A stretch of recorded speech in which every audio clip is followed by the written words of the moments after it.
On an otherwise unremarkable October evening in 2008, Texas rancher Garrett Crawford left the comfort of his home and crossed the short stretch of land leading to his barn. His wife, Sarah, expected him to return within moments. He never did.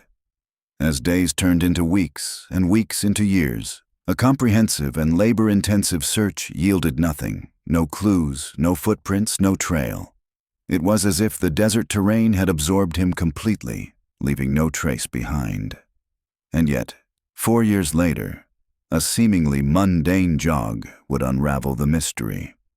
A retired police dog, now the loyal companion of a local runner, suddenly began clawing frantically at a curious formation of stone.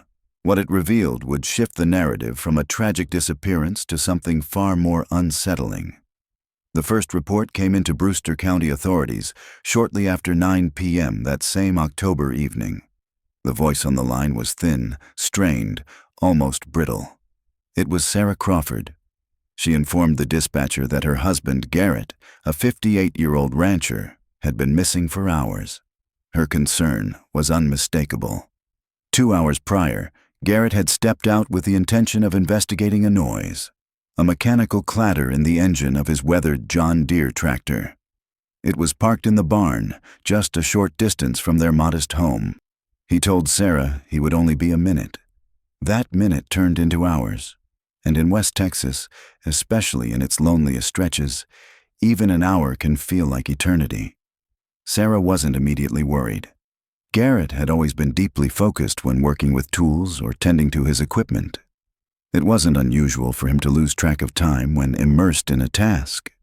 But as the sunset melted into deep hues and twilight turned to pitch-black night, a gnawing sense of unease took hold. She called out into the vastness, her voice meeting only the ambient chirping of insects and the distant bellow of livestock. She then checked his pickup truck, a familiar, dust-covered Ford F-150 that had become synonymous with Garrett himself. The driver's door was unlocked. His key ring sat idle on the passenger seat, along with a cluster of crumpled receipts from their latest visit to the feed store. Though his wallet wasn't inside the vehicle, that didn't strike her as strange. Garrett often left it behind, but the truck keys sitting untouched deeply disturbed her. Garrett never left that truck behind. It was more than transportation. It was his mobile office, his link to the broader world. To find it sitting unused under the starlit sky was jarring. In a state of rising panic, Sarah searched every room in the house and scoured the yard under a flashlight. Still nothing. She picked up the phone and dialed for help. Within 40 minutes, a single patrol car pulled up. Out stepped Rick Ortega, a young deputy new to this stretch of Texas. The beams of his headlights painted long shadows across the property's parched landscape. The Crawford ranch sat far off the main roads, isolated even by rural standards. Here, neighbors could be miles apart, and independence wasn't optional. It was a way of life. As Ortega surveyed the darkness surrounding the homestead, the magnitude of the area's isolation became clear. He approached the front steps where Sarah and her adult son Ben were waiting. She spoke calmly, but her voice was edged with fear. Together they explained the situation. Garrett wasn't someone who deviated from habit. He was the type of man whose life followed the natural cadence of ranch work, dictated by daylight, weather, and livestock needs. They described a man who neither drank nor stirred conflict. He had no history of vanishing or breaking patterns. The three walked together toward the barn, beams of light from their flashlights slicing through the thick black of night. The sliding door to the barn stood slightly ajar, left open, it seemed, during whatever Garrett had intended to fix. Inside, the atmosphere was dense with the scent of hay, oil, and aged wood. A solitary bulb hung from a beam above, swaying faintly and casting warped shadows over the barn's interior. The space, though cluttered with tools and gear, was organized. Everything had its place. Nothing looked hastily abandoned. No indication of a fight. No mess. No blood. No signs of someone running or leaving in distress. Ortega walked the perimeter with deliberate care. Near the tractor, positioned under the engine compartment, lay a heavy wrench. It was resting on the barn floor as though someone had just dropped it mid-task and never returned. That solitary tool was the only unusual detail. It suggested a disruption, something unplanned. A task was interrupted, a man in the middle of a repair who had simply vanished, leaving no other trace. Back inside the house, now brightly lit and sterile compared to the eerie barn, Ortega began taking formal statements. Sarah and Ben shared how the past year had taken a heavy toll. Years of drought had thinned their cattle numbers. Prices in the agricultural markets were low. The pressure of keeping the family ranch running had taken a visible toll on Garrett. He had grown increasingly distant, silent at times. Letters from the bank had become a regular intrusion. The looming threat of foreclosure hung over them like a gathering storm cloud. Even so, they rejected the idea that Garrett would walk away. This land had belonged to his family for 3 generations. He had grown up on it. His grandfather had claimed it, and his father had nurtured it. Garrett, in turn, had worked tirelessly to keep it alive. Abandoning it would go against every fiber of who he was. When midnight came and went, and still no sign of Garrett surfaced, Ortega had little choice left. He radioed in the information. Garrett Crawford, 58, was now officially classified as a missing person. The prevailing theory, at least among law enforcement, was grounded in practicality. The man, under immense financial strain, may have simply decided to walk away. Perhaps, they reasoned, he had reached his breaking point. But for Sarah and Ben, that explanation felt too convenient. It didn't align with the man they knew, the man who would never abandon his responsibilities, let alone his family. They sat in silence at the kitchen table, the hum of the refrigerator the only sound in the room. Something had happened. They felt it deep in their bones, but no matter how certain they were, there was no evidence to back them up. Not yet. The following morning brought with it a golden sunrise that spread across the barren landscape like wildfire, but it provided no warmth to the cold knot of fear tightening in Sarah's chest. With the first rays of daylight, more deputies arrived. The local volunteer search and rescue team joined in, and soon the property was alive with boots crunching gravel, drone surveillance, and calls echoing across empty fields. They combed through the barn, scoured the pasture, checked watering holes, and even explored shallow wells and dried creek beds in case Garrett had fallen or sought refuge. Despite all their efforts, nothing new surfaced. No footprints, no scent trails, no tire marks indicating a getaway vehicle.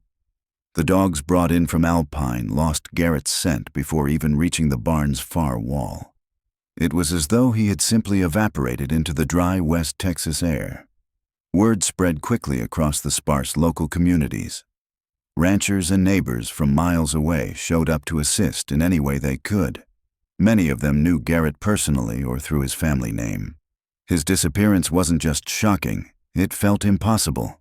How could a grown man vanish without leaving behind a single clue? In the weeks that followed, the family's daily life shifted from one of hard labor and routine to a painful waiting game. Each sunrise brought new false hope. Each nightfall sealed the day with the same unanswered question. Where was Garrett? Sarah barely slept. She kept a pot of coffee perpetually hot and stayed up listening to radio chatter, her eyes constantly drifting to the empty truck in the driveway, keys still inside, untouched. As the first light of morning broke over the wide, arid plains of Brewster County, the true magnitude of the search effort for Garrett Crawford came into sharp focus. What had once been a serene and isolated ranch suddenly took on the air of an impromptu operations hub. The quiet normalcy of the Crawford Ranch gave way to the coordinated chaos of emergency response. Law enforcement from Brewster County had set up a command post, flanked by Texas Rangers and bolstered by waves of local volunteers who refused to let one of their own vanish without a fight. It was a show of unity, of neighborly duty and shared history, fueled by urgency and concern. In the initial hours of the search, Seasoned ranchers from nearby homesteads rode in on horseback. These men bore the same sun-hardened features and worn eyes that Garrett had. They knew this land, not just its paths and pitfalls, but its moods, its temperament. These weren't just riders, they were field tacticians in a wilderness campaign. With quiet efficiency, they rode out in organized formations, each combing designated sectors of the harsh West Texas terrain. Gullies choked with brush, dry arroyos, thorny ravines, and jagged outcrops where a man could vanish without a trace. The ground they searched was unforgiving. A punishing blend of jagged limestone, soft sand, and thickets of mesquite that could tear skin and shred clothing. A wrong step could mean injury or worse. Snakes, sharp drops, or hidden sinkholes. From above, a helicopter droned steadily, circling wide. On board, officers used infrared cameras to scour the scrubland for any sign of human warmth, a glimmer of life, or some clue that might break the silence. Hour after hour passed, and still nothing surfaced. Tracks were found, but only those belonging to deer and other wildlife. Coyote burrows, discarded bottles, and even rusted tools from long-forgotten campers appeared beneath the brush. But Garrett left no sign behind. No boot print, no thread. Not a single personal item to suggest a direction or a plan. It was as though he'd been plucked out of existence. The exhaustive sweep of his property soon expanded into neighboring lands. Every acre was logged and mapped. But with each new square searched, the mystery only deepened. It was during this time that the lead investigation was handed to Detective Miles Corbin, a veteran officer with over 2 decades of experience. Corbin was not one to entertain wild theories. His methods were slow, meticulous, and grounded in evidence rather than instinct. He trusted the power of facts over the seduction of intuition. Corbin began with a theory rooted in precedent. He had seen men like Garrett before, stalwart patriarchs crushed under the slow, grinding weight of failure. And Garrett's financial troubles were no longer a secret. With the proper legal warrants in hand, Corbin and his partner began peeling back the layers of Garrett's fiscal reality. What they found was worse than the family had suggested. Garrett had been drowning quietly. The ranch was mortgaged twice over. There were outstanding debts from equipment suppliers, overdue feed invoices, and stacks of ignored correspondence from banks. The tone of those letters escalated over time, from polite nudges to demands printed in bold red ink, threatening seizure of the land. Corbin read them one by one and saw a man cornered, not by enemies, but by circumstance and legacy. To the detective, this wasn't just background information, it was motive. He began to picture a man standing on the edge, overwhelmed by the shame of watching his family's inheritance wither away. Walking away from it all didn't seem so outlandish. That theory became Corbin's default framework. It fit. It was rational. It echoed other cases he'd worked. Stories of proud men unraveling under pressure, vanishing not because they were taken, but because they could no longer stay. Still, Corbin wasn't blind to other possibilities. Every lead, no matter how thin, was followed. A sweep through local businesses turned up a compelling tip. A clerk at a ranch supply depot in Alpine recalled a tense exchange between Garrett and one of the company's traveling reps, a man named Dale Rower. According to her, the men had shouted behind the closed office door. Accusations were exchanged. Garrett had confronted Rower about inflated prices, while Rower allegedly threatened to end his line of credit. The words, "You'll regret this," were mentioned, but who had said them remained unclear. When Rower was summoned for an interview, he didn't deny the encounter. He was a heavy-set man nearing 50, perspiring beneath the harsh fluorescence of the station's interrogation room. He confirmed there had been an argument. Yes, Garrett's account had become severely delinquent. Yes, the conversation became heated. But it wasn't personal. It was business. Rower's tone was defensive, yet steady. And his story didn't waver. More importantly, his alibi was airtight. On the night Garrett disappeared, Rower had been in San Angelo, over 200 miles away, attending a school play featuring his daughter. He had proof, a printed program bearing her name and a long list of relatives who had attended. Each was willing to vouch for his presence. After a brief investigation, the lead collapsed, just another thread that unraveled. As the days turned into weeks, the formal search operations began to scale down. Official resources were reallocated, but the Crawford family and a rotating band of loyal volunteers continued searching, often on foot, sometimes on horseback. They refused to give up. And then, a call came in that jolted everyone back into hope. A woman working the graveyard shift at a truck stop along Interstate 10, about 150 miles east of the Crawford Ranch, called in with a potential sighting. She claimed that 2 days after Garrett's face appeared on the local news, a man matching his description walked in. He looked gaunt, weathered, and disoriented. There was something hollow in his eyes, she said. He bought a black coffee and a newspaper, paid in cash, and sat near the window, staring out for close to an hour. Then he stood and walked away, on foot, disappearing once more into the night. The news ignited cautious optimism. It was the first genuine tip with the potential to lead somewhere. Corbin and Ortega made the 3-hour drive to the truck stop without delay. The cashier repeated her story word for word. She was certain. And then came the crucial moment, security footage. They gathered in a small back office as the manager queued up the recording. The video was grainy, washed out in black and white. The figure it showed bore similarities, height, posture, and even a familiar gait. But the man's face was always hidden in the camera's poor contrast, his features swallowed by darkness and static. There was no way to confirm his identity. Though the footage failed to provide a definitive answer, the image lingered with those who saw it. Sarah watched the grainy screen more than once, silently hoping to recognize something, anything in the way the man moved or held his shoulders. To her, it looked like Garrett. Not definitively, not absolutely, but enough to keep the embers of hope alive. For the first time since he vanished, there was the suggestion, however faint, that he was still out there, tired, broken perhaps, but alive. The family clung to the possibility like a lifeline. It gave them a reason to keep checking the mailbox, to keep the porch light on just a little longer each night. Despite the renewed emotional stakes, Corbin remained tethered to evidence. He reviewed every frame of the footage again, slowed it down, zoomed in, and ran digital enhancements, all of which yielded nothing new. The man remained a blurry outline. The certainty Sarah felt didn't hold up in court.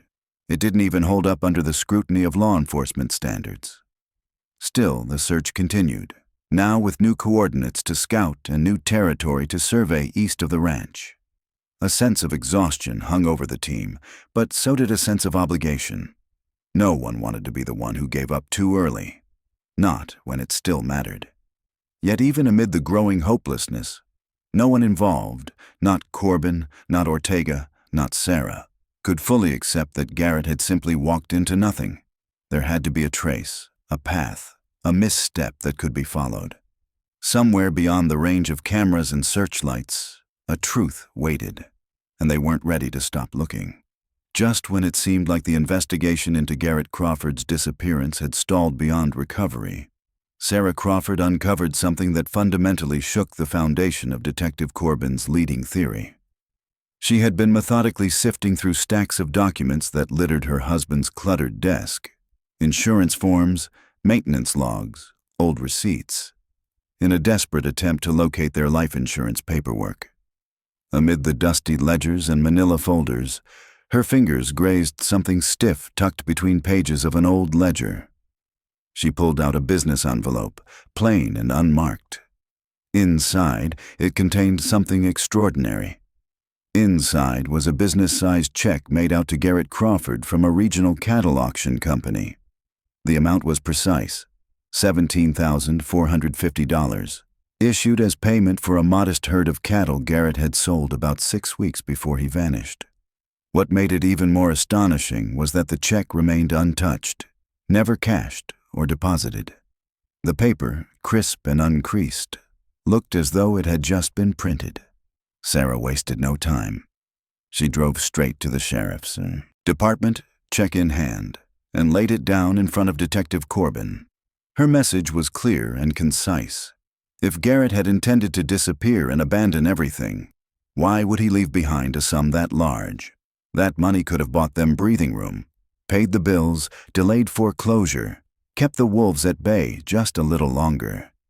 It defied reason that a man allegedly fleeing financial ruin would simply forget or ignore nearly $18,000. For the first time since the investigation had begun, Corbin hesitated. Doubt crept in. A man in a rush might misplace small things. His ID, a jacket. But a check like this? It didn't make sense. He logged the item into evidence, but it offered no clarity, no suspects. It wasn't a clue that pointed to a culprit. It was a contradiction, a strange anomaly in a narrative that had, up to this point, seemed linear. A puzzle piece that belonged to a different box.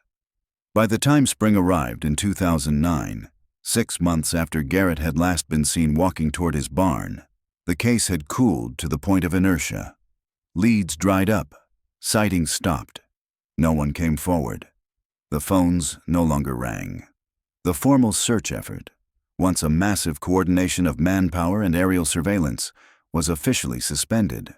The case file, now several inches thick, bursting with transcripts, maps, financial disclosures, and theories that led nowhere, was sealed and filed away in a cabinet in the sheriff's records room. There it rested, surrounded by other unresolved mysteries. Other names, other stories. To the system, Garrett's disappearance became another cold case. To Sarah and Ben, it was anything but finished. The anniversary of Garrett's disappearance came and went with the stillness of a memorial service held in limbo. There was no closure, no headstone, no funeral. The West Texas Chronicle published a brief write-up on page 6, understated and clinical. The headline read, "1 year later, rancher's fate still unknown." The body of the article rehashed the key facts: the missing man, the unanswered call, the failed search, and the speculative theory that he had simply walked away. The article also included a photograph, one that the family had provided early in the investigation. It showed Garrett leaning against a weathered fence post, arms crossed, wearing a confident smile beneath his worn cowboy hat. It was how many in the community remembered him: proud, dependable, and rooted to the land like the oak trees dotting the ranch. For those reading over coffee or breakfast, it was a somber reminder of how suddenly a person can vanish. For Sarah and Ben, it was salt in a wound that never closed. It marked publicly what they lived with privately: the unbearable uncertainty, the torment of not knowing. And with Garrett gone, the crushing weight of debt he had once carried now fell squarely on their shoulders. Ranch life didn't pause for grief. Fences still needed repairs. The cattle had to be fed. The land needed tending. Bills, relentless and impersonal, continued arriving in the mailbox. Ben, once set on leaving for agricultural college, abandoned his plans indefinitely. He stepped into his father's boots, literally and figuratively, taking on a role far larger than his years had prepared him for. From dawn to dusk, he worked tirelessly, doing the work of 2 men. Youth gave him strength, but even that began to fade under the strain. Every day brought more exhaustion, more wear on his resolve. Sarah, meanwhile, became trapped in legal purgatory. Garrett wasn't officially deceased. That meant no access to life insurance, no ability to make binding decisions without a power of attorney that Garrett hadn't signed. The bureaucracy was suffocating. Despite their best efforts to maintain the ranch, the financial pressure mounted. Equipment repairs were held together with duct tape and borrowed time. Cattle were sold off at a loss. Feed orders were minimized. The bank's patience wore thin. After another agonizing year of scraping by, Sarah made a heart-wrenching decision. She met with a corporate representative from a major agribusiness based in Dallas. Inside a glass-walled office that smelled of synthetic polish and corporate sterility, she signed the documents. A 600-acre tract, the northern pasture, the first land Garrett's grandfather had ever claimed, was sold. It was a choice made not with ease, but with desperation. The infusion of money bought them time enough to settle the most pressing debts, stave off foreclosure on the house, and temporarily quiet the hounding creditors. But as Sarah stood at the edge of the property line, watching surveyors drive metal stakes into the earth, the pain was nearly unbearable. It felt less like a business transaction and more like dismembering her husband's legacy, piece by piece. In the background of all this, Garrett's story began to echo through the digital corridors of the internet. On forums and message boards dedicated to the unsolved and unexplained, his case became a topic of quiet fascination. Anonymous users, shielded by pseudonyms and usernames, dissected every known fact. The theories ranged from the practical to the absurd. Some claimed Garrett had succumbed to the harsh environment, wandered into the desert, and died, his remains claimed by wildlife and time. Others suggested the uncashed check was no oversight at all, but a calculated plan, left intentionally to mislead investigators. Still others revisited the confrontation with Dale Rohr, questioning whether the salesman's alibi was as airtight as it seemed, even wondering if he had outsourced retaliation to someone else. And then there were the darker, more elaborate ideas, fueled by the ranch's proximity to the border and the region's well-known troubles with trafficking. Perhaps Garrett had stumbled onto something he wasn't meant to see, a hidden stash, a meeting, something criminal. Perhaps someone made sure he wouldn't talk. These digital speculations, no matter how wild or thoughtful, remained just that, speculation. No new evidence surfaced. No solid lead was born from these whispers online. Despite the anonymity of the online forums, Sarah occasionally read through the posts late at night. Sometimes she would linger on a comment that mirrored her own doubts or fears. Other times she would close the browser in frustration, angered by the speculative tone or cold detachment with which strangers dissected her husband's life. These weren't characters in a mystery. They were her family. Ben, more pragmatic by nature, ignored the digital noise. For him, the only reality was the land under his boots and the animals that still depended on him. He had little patience for conspiracy theories when the barn roof needed patching and the water tanks had to be checked before dawn. Still, the online chatter ensured that Garrett's name didn't disappear entirely. Every so often, a new user would stumble across the thread, ask a question, or post an article clipping. Like embers that refused to go out, these posts kept the mystery smoldering, even when the world around the Crawford family had gone quiet. And somewhere out there, beyond the theories, beyond the headlines, beyond even the family's grief, the truth of what happened to Garrett Crawford remained, waiting to be unearthed. As time marched on without fresh leads, Garrett Crawford's disappearance slowly faded from the collective memory of the internet. Online message boards that once buzzed with speculation and theory gradually lost steam. With no new information to sustain their interest, users turned their attention to newer, more sensational mysteries. For amateur detectives and curious lurkers, Garrett's case became just another file in the digital archives. But for Sarah and Ben Crawford, he remained a constant absence, an ache, a silence, a hole in the center of their lives that refused to heal. Nearly 3 years had passed when a sudden jolt of hope arrived via late-night phone call. Sarah's cousin from southern Oklahoma was on the line, her voice breathless with urgency. She claimed to have seen Garrett, or someone who could have been his twin, sitting at the counter of a roadside diner. She swore the resemblance was uncanny. The same rugged build, same weathered face, even the distinct way he held a coffee mug in both hands. The news sent a surge of adrenaline through the Crawford house, rekindling a flicker of belief long buried. For the first time in years, Sarah dared to imagine the impossible. That Garrett might be alive, somewhere out there, beginning again under a new name, or recovering from something he couldn't explain. She and Ben contacted the sheriff's department in the Oklahoma town, explaining the sighting. A deputy agreed to discreetly investigate. The wait for a return call was unbearable. When it finally came, it shattered what little hope had taken root. The man in the diner turned out to be a retired oil field worker who had lived in that part of Oklahoma for most of his life. A local fixture. Harmless. Harmless, but not Garrett. Another look-alike. Another false alarm. The silence that followed that call was more suffocating than the silence before it. The hope that had bloomed so quickly died even faster, leaving behind only the ache of disappointment. It was a cruel lesson.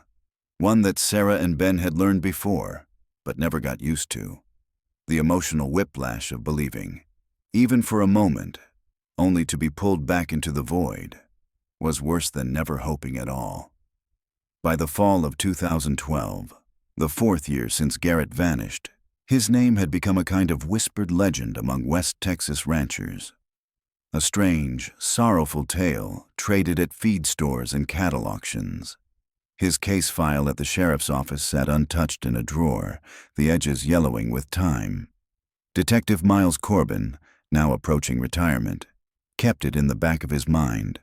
One of several unresolved investigations that would soon pass to another detective. There were no new tips, no new ideas. The world, as it does, had moved on. But for the Crawford family, time had not brought peace. It hadn't even brought distance. The sharp grief of the early months had morphed into a dull, ever-present ache. Something that colored every moment, every choice. The ranch no longer felt like home. It felt like a memorial.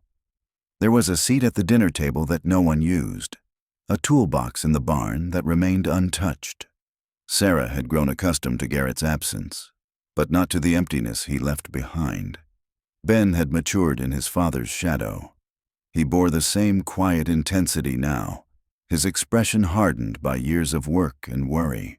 The boy who once dreamed of college had become a man of the land, scarred by the weight of responsibility. He and Sarah no longer asked if Garrett would return. The question had shifted. Would they ever understand what had happened to him? Then came a morning in the spring of 2012. Just as the season was beginning to dry the soil and awaken the mesquite. On a dusty stretch of state-owned desert land a few miles southeast of the old Crawford property, a woman named Maria Sanchez was doing what she always did 3 times a week, jogging. The trail she followed twisted through arid flats and brush-covered hills, a route carved more by habit than design. Maria ran alone, save for her companion, Buster, a striking German shepherd with a lean build and intelligent eyes. She had adopted him from a shelter a year earlier, unaware at first of his extraordinary background. Buster was no ordinary dog. For 7 years he had served as a K-9 with the U.S. Customs and Border Protection, trained specifically in human remains detection. He was a professional, retired, but still sharp. Their routine rarely changed. They would run together, keeping pace under the vast, cloudless sky. The silence of the desert was interrupted only by the whisper of wind through dry grass and the rhythmic crunch of sneakers against gravel. Buster typically trotted just ahead or beside her, nose twitching at whatever natural scents drifted through the air. Rabbits, rodents, old trails left by coyotes. But on that particular Tuesday, something shifted. Mariah was about 1.5 miles into her run when Buster suddenly froze.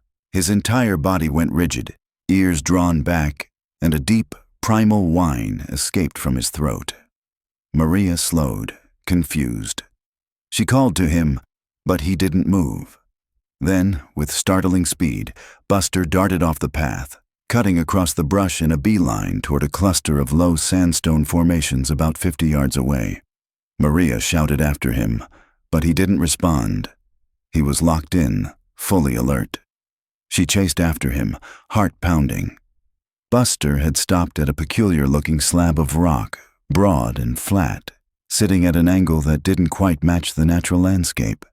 It looked as if it had been placed there deliberately.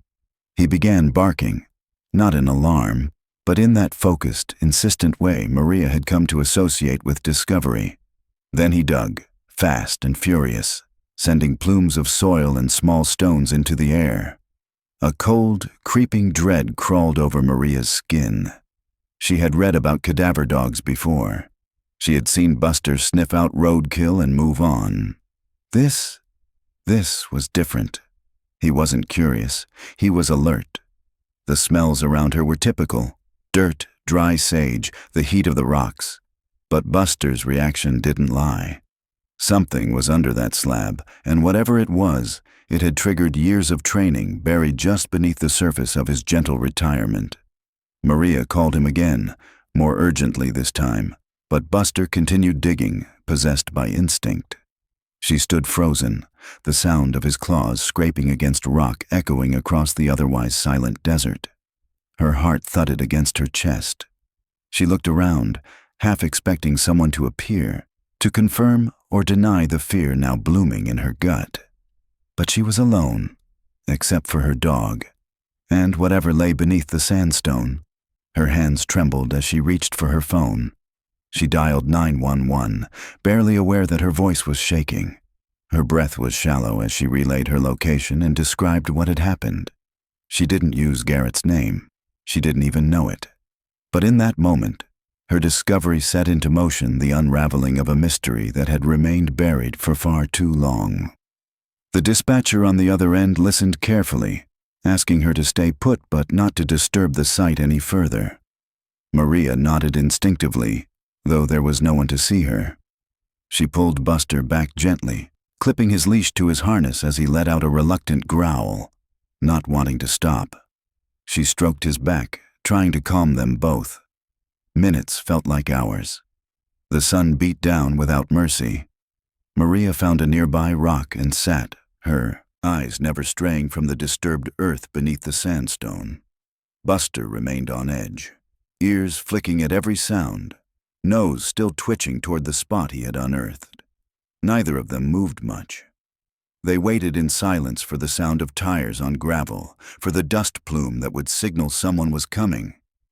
Maria didn't know what lay under that rock, but she knew one thing with unshakable certainty. Something had been hidden here for a very long time, and her dog had just found it. Maria Sanchez's fingers trembled as she tapped in the numbers on her phone. The quiet stillness of the desert, once soothing, now made the moment feel unreal. On the other end, the emergency dispatcher's voice was steady, practiced, but held a note of skepticism that cut through Maria's anxiety. She pressed her case with all the conviction she could muster, her voice taut. "My dog, he's a retired K9. He's trained for this. He's alerting hard near a big rock along the old Juniper Trail." The dispatcher took her information, speaking in a professional monotone. They promised to log the incident and noted that a unit would investigate when available. It wasn't a dismissal, but it lacked urgency. Maria hung up feeling slightly embarrassed, as though she had overreacted. She leashed Buster, who was still pacing and whining, and began the long walk back to her car. But her mind replayed what she had witnessed again and again. The urgency in Buster's behavior, the sharpness in his alert. It hadn't been random. He had found something. That same afternoon, a deputy with the Brewster County Sheriff's Office, young and new enough on the force that the other deputies still teased him, was assigned to check out the strange report from the jogger with the crazy dog. He didn't expect much. Maybe an old campfire pit or a dead animal. He parked at the trailhead and walked the remaining distance under the punishing heat of the Texas sun, his boots kicking up small clouds of dust with every step. He reached the rocky outcrop Maria had described, a scatter of boulders and scrub that looked like 100 other spots in the desert. But as he approached the location, he saw what she meant. The earth near one of the larger sandstone slabs had clearly been disturbed. The soil was darker and looser than the rock-hard crust that surrounded it. Something had been dug up, or perhaps buried, and not too long ago. He squatted down, brushing the surface with a gloved hand. No bones, no odor, just an oddly turned earth. Still, the placement of the slab bothered him. It sat at a peculiar angle, unnaturally flat, as if placed intentionally rather than by erosion or landslide. He reviewed the dispatcher's notes again, a former K-9 trained in cadaver detection. It was probably nothing, but ignoring it outright would be a career-killing mistake. He rose to his feet, took a deep breath, and radioed for backup. "I need a small forensic unit out. Here. Might be something buried under a rock slab. Possible burial site." 2 hours later, a county van rumbled down the gravel road. Out stepped a trio of seasoned forensic techs. Grizzled, methodical, unimpressed by much. They surveyed the scene, documented every detail, and then began the careful process of moving the rock. Using metal bars and a small hydraulic winch, they slowly pried the sandstone aside. The stone groaned under the strain, dragging gritty echoes across the desert floor. As it shifted, a shallow cavity came into view. It wasn't deep, maybe 4 feet long, 2 feet wide. There was no body, no immediate sign of remains, but it had clearly been dug out with purpose. Lying at the bottom of the pit, arranged with almost ritualistic precision, was a stack of men's clothing. The items were stiff with dirt, faded by time, but eerily intact. One of the investigators, donning black nitrile gloves, stepped forward and gently lifted the top garment, a worn, brown canvas jacket. Beneath it was a pair of jeans, carefully folded, and a light button-up shirt. The clothing was laid out as though someone had meant for it to be found this way. Preserved. But that wasn't the strangest part. Beneath the shirt was an object that arrested everyone's movement. It was a desert tortoise shell, sun-bleached and worn smooth by time. Its presence alone would have been curious. But what had been done to it defied explanation. Wrapped around its body were strips of silver-gray duct tape, securing the shell tightly as if to bind it in place. Affixed to the top, like a crown or strange totem, was a cowboy hat. The hat was stained, warped from moisture and time, and had a small puncture wound through the crown. Its brim curled just enough to suggest wear. For a few seconds, no one spoke. The hat, the tortoise, the clothes. They weren't just a collection of random objects. It felt like a message, or a warning, or a symbol of something they didn't understand. They took meticulous photos of every angle. They documented the orientation of the clothing, the placement of the shell, and the direction the hat had been facing. Then the items were collected with great care, sealed in evidence bags, and transported back to the county lab. Later that evening, Detective Miles Corbin was in his office, finishing paperwork and organizing the last loose ends before retirement. He'd already started daydreaming about fishing trips and quiet mornings when the call came in. It was the young deputy reporting what he'd found. Tortoise shell, duct tape, cowboy hat, a brown canvas jacket. His eyes narrowed. He logged into the evidence system and opened the digital photographs the team had uploaded. The first image to appear on his monitor was of the brown jacket, folded with the others on the table.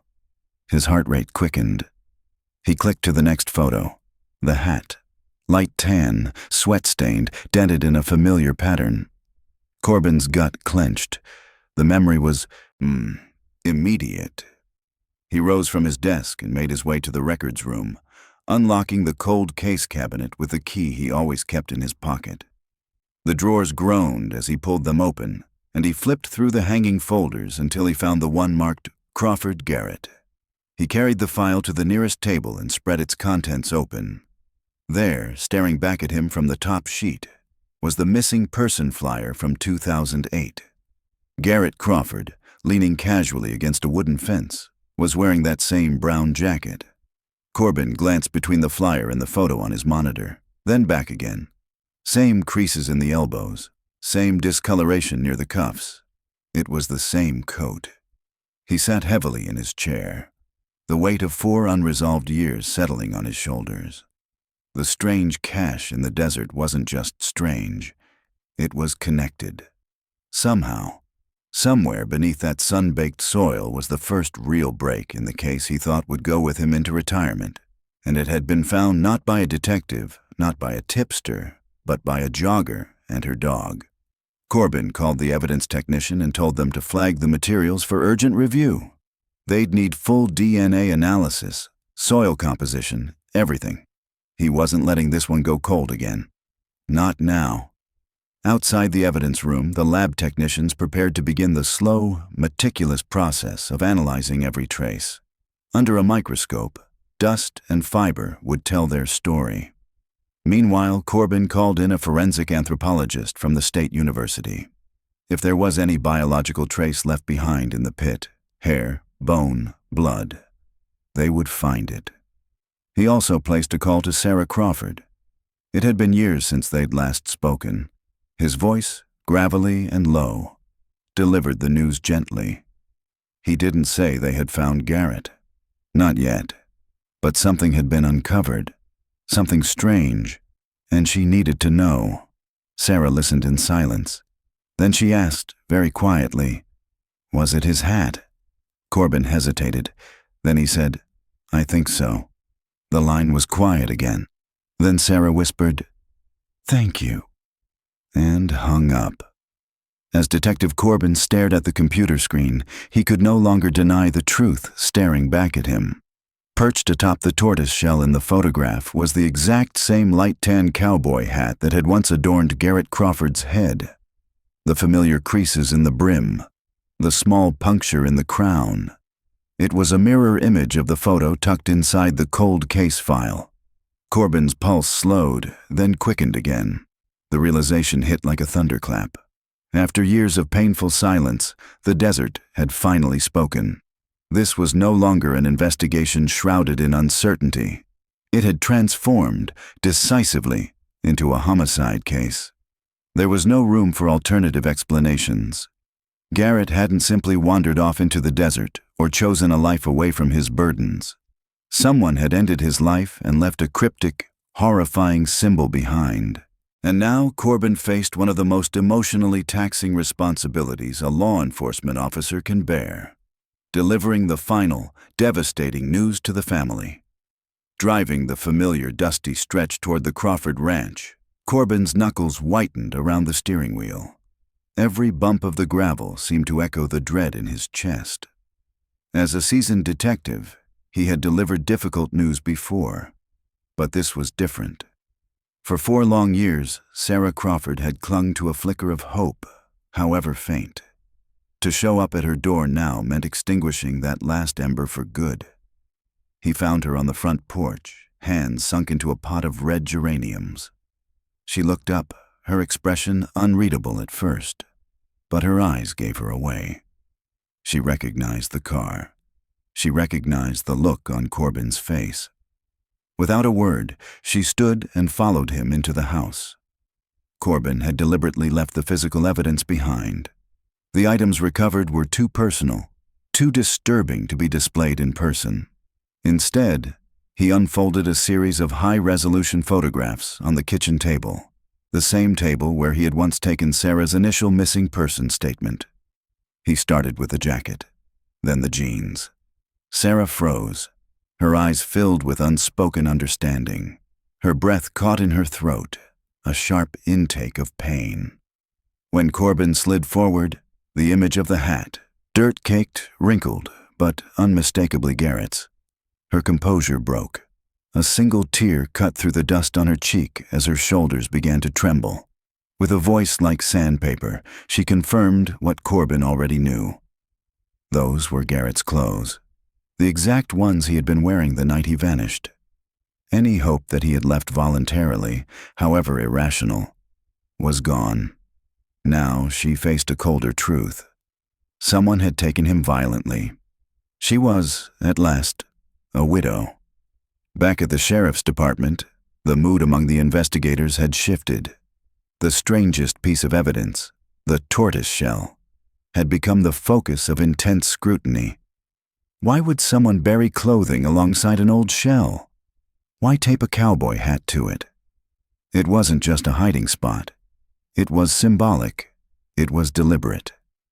Theories flew across the room. Some suggested the work of a fringe occult group. Others suspected a lone, delusional killer trying to send a message. None of it made sense, until Corbin remembered something. He recalled a presentation from his time on a cross-agency task force along the southern border. A DEA agent had described the elaborate symbolic language used by certain older cartel factions. Rituals and imagery that communicated threats or punishment without ever saying a word. Acting on that hunch, Corbin reached out to a DEA liaison in El Paso, a seasoned agent named Suarez. When Corbin described the tortoiseshell and the hat duct taped to it, there was a pause. Then Suarez's tone changed, grim, cautious. He explained that within narco culture, especially among the old guard, smuggling groups from northern Mexico, the tortoise carried a distinct and chilling meaning. It represented a solon, a rat, a snitch, someone who betrays their silence. A tortoise, after all, withdraws into its shell when threatened. Taping the hat to it wasn't random. It was theater. It was a warning. This revelation was the crack that broke open the entire case. The investigators hadn't been looking at a mysterious murder. They had been staring at a cartel execution disguised by its own strange iconography. Garrett Crawford hadn't fled into the night. He had been silenced. With this new context, the team went back to the beginning. Corbin had them pull every financial record again. This time, they weren't searching for debt. They were hunting for anomalies, and they found them. Among the usual ranch-related income were numerous cash deposits, small amounts, infrequent but consistent, ranging from $500 to $2,000, sprinkled over the 8 months leading up to Garrett's disappearance. Nearly $50,000 total. Initially, these deposits were written off as off-the-books sales of cattle or used farm machinery, common practice for struggling ranchers. But when examined through the lens of cartel activity, a darker interpretation emerged. These weren't earnings. They were payments. Garrett had been on someone's payroll. The pattern was textbook, just erratic enough to evade suspicion, yet frequent enough to imply ongoing involvement. Auction houses didn't match the schedule of deposits. No paperwork existed to back the supposed sales, and none of it lined up with the ebb and flow of the ranch's business. It became abundantly clear that Garrett was being paid in cash. For what, they couldn't yet prove. But it wasn't ranching. The investigation surged with this new energy. But just as quickly, it hit a wall. The payments were all cash, untraceable. The cartel's cell responsible, if still active at all, had likely shifted locations, changed names, and changed hands. The trail went cold again. Frustrated, the team turned to the only place where whispers of cartel activity sometimes surfaced, federal prison. That's where the next breakthrough came, from a man named Hector Morales, an inmate serving a 15-year sentence for trafficking. One night, Morales was watching the evening news on the prison rec room television when he saw the image of the tortoise and cowboy hat flash across the screen. Morales froze, the plastic fork in his hand dangling mid-air. His mind spun backward through years of drug routes, coded warnings, and the brutal silences of cartel life. He recognized the symbolism instantly. It wasn't just familiar. It was personal. That evening, he requested a conversation with his caseworker. 2 days later, after the paperwork cleared and a federal agent arrived to verify his intentions, Morales began to speak. What he shared would break open the final chapter of Garrett Crawford's story. He said the symbol, the tortoise with the hat, was unmistakably linked to an older cartel known as Los Vencedores del Desierto, the conquerors of the desert. They operated in West Texas and northern Mexico, and were known for punishing perceived betrayals with elaborate, ritualistic markers. Morales claimed he had met Garrett once, briefly, during a drop arranged through a local intermediary. He described Garrett not as a hardened criminal, but as a desperate man caught in over his head. He was scared, Morales said, like a man who agreed to swim in deep water without knowing how to get back to shore. Garrett had apparently acted as a go-between. a rancher whose remote land offered a perfect stopover point for cartel couriers. For a time, the arrangement was quiet, low risk, and profitable. But something changed.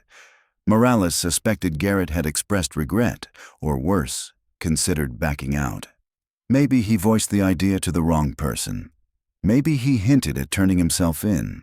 Whatever the reason, word got back to the wrong ears. And Los Vencedores responded the way they always did, with finality. Corbin took this testimony seriously. Morales's details matched what investigators had uncovered. But without physical evidence tying known cartel members to Garrett's death, prosecution would remain elusive. Still, it was confirmation. The cryptic death scene in the desert finally had a voice, one that understood its language.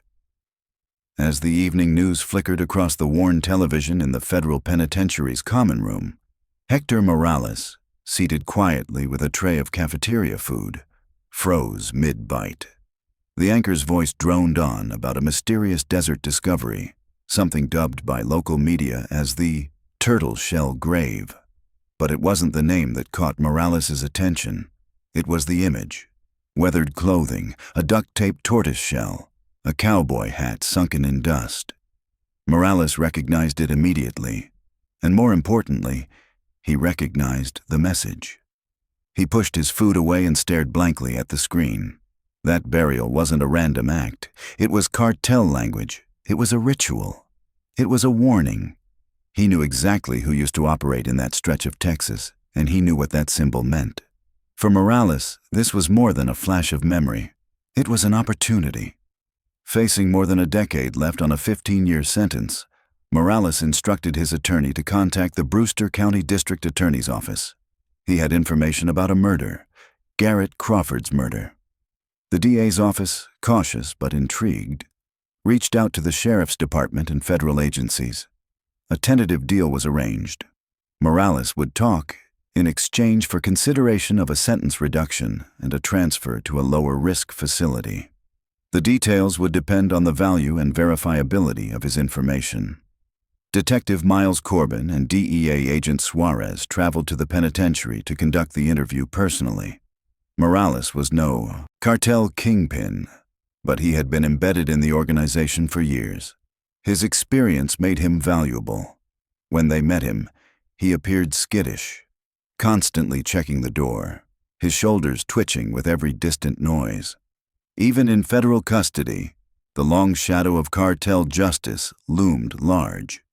In the interview room, Morales began to speak. What followed was a grim, methodical confession, one that brought Garrett Crawford's final months into devastating clarity. According to Morales, Garrett had indeed entered into a pact with a local cartel cell. The men who approached him saw opportunity in his vulnerability. Garrett was drowning in debt, and they needed a discreet waypoint near the border. The Crawford Ranch, with its isolation, expansive outbuildings, and proximity to quiet smuggling routes, was ideal. The terms were simple. Garrett would allow them to use an unused corner of his barn to store drug shipments en route to distribution hubs farther north. In exchange, he would receive regular, untraceable cash payments, just enough to keep the bank at bay and the lights on. For Garrett, it was a devil's bargain, one he accepted not out of greed, but fear of losing his family's legacy. At first, the operation was small and unobtrusive. A few crates, a truck here and there. Garrett kept his distance, racked with guilt, but determined to preserve the land built by generations before him. The money kept coming, and the threats remained unspoken. Until one day, everything changed. Morales detailed how the cartel cell's ambitions evolved. Their leader, a brutal figure known only as El Marto, the Hammer, decided to expand from narcotics into human trafficking. The barn, once a way station for contraband, would now be used to hold migrants, women and children, awaiting illegal transport. When Garrett was told of this change, he balked. Morales described him as visibly shaken, furious even. He was a father, Morales said. He couldn't look at that barn and see cages.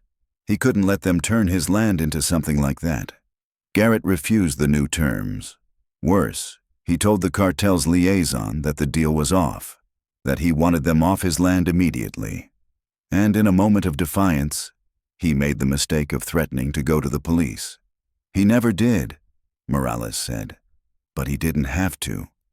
In the world El Marto controlled, a man didn't have to snitch, he merely had to consider it. That was enough. 2 days later, Garrett walked into his barn and never came out. There was no struggle, no shouting. Morales explained that 2 men, both known only by street monikers, had been waiting for him. They subdued him quickly, threw him into a waiting SUV, and drove across the county line to an abandoned property. For days, they tortured him, not just to punish him, but to force him into signing away his land. The cartel intended to acquire the ranch legally, via forged documentation routed through a front company, then continue its operations unchecked. Garrett refused. Despite the pain, despite the fear, Garrett would not sign. In the end, Morales said, El Marto gave the order. Garrett was executed. His body, Morales claimed, was disposed of in a place so remote and untraceable that even he didn't know where. But El Marto didn't stop there. The burial site, the clothing, the tortoise, the hat, wasn't a disposal. It was a theater. It was a message. It was a grave made for fear, Morales explained. So anyone who thought about backing out would see what happens. The tortoise wasn't just an animal. It was a narco symbol, a rat, a coward, a man who retreats into his shell. The cowboy hat made it personal, and duct taping it to the shell was an act of mockery. It wasn't just a warning, it was the cartel's brand of justice. Morales' testimony was vivid, emotional, and gut-wrenching. It made everything fall into place. The uncashed check, the strange burial, the silence. For the investigators, it was a moment of crushing clarity. For Garrett's family, it was confirmation of the fear that had haunted them since his disappearance. That he hadn't run away, but had died standing up for what was right. Legally, however, the case remained in limbo. As powerful as Morales' confession was, it was ultimately the word of a convict seeking leniency. Without a body, there was no forensic evidence, no DNA, no murder weapon, no crime scene. The law required more than a compelling story. And El Marto, he had vanished. Federal agents later confirmed that the cartel leader had slipped into Mexico just weeks after Garrett's death. He likely sensed that the operation had been compromised. From there, he disappeared into the folds of the Sinaloa cartel, one of the world's most elusive criminal networks. The men who took Garrett were known only by aliases. No one could track them. And so, officially, Garrett Crawford's case remained open, unprosecuted, unsolved on paper. It sat in a thick file in the cold case cabinet, marked pending, passed from Detective Corbin to his successor when he retired. But the case was not without consequence. Morales' information, along with the financial trail uncovered by Corbin's team, gave federal agencies a powerful foothold. They began quietly dismantling the infrastructure of the cartel in West Texas. Shell companies were exposed, informants flipped, warrants were issued.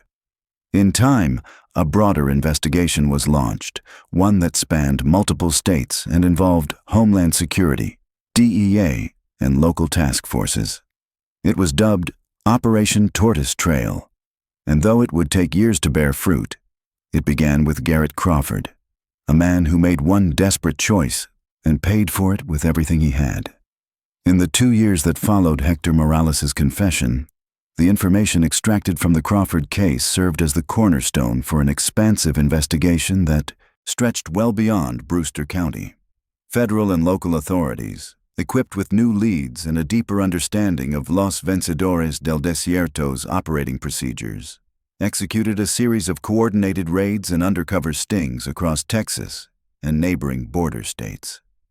It was a slow, methodical process, but each arrest chipped away at the cartel's infrastructure.